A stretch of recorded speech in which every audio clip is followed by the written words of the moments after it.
اعوذ باللہ من الشیطان الرجیم بسم اللہ الرحمن الرحیم الصلاۃ والسلام علیک یا سیدی یا رسول اللہ الصلاۃ والسلام علیک یا سیدی یا حبیب اللہ۔ باطنی صفائی کے لیے درود خضری کا عمل۔ جو شخص یہ چاہتا ہو کہ اس کا باطن پاکیزہ ہو جائے، برے اور گندے تصورات اس کے ذہن سے ختم ہو جائیں اور ان کی جگہ اچھے اور صاف تصورات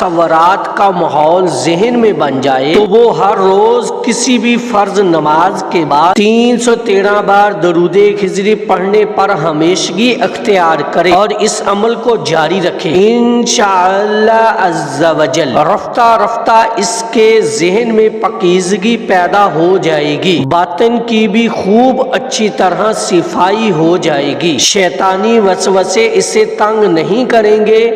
اللہ عز و جل اس کی شیطان سے حفاظت فرمائے گا اور درود خضری کی برکت سے اسے اپنے حفظ و ایمان میں رکھے گا۔ درود خضری یہ ہے: صلی اللہ علی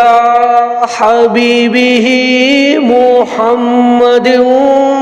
وآلہ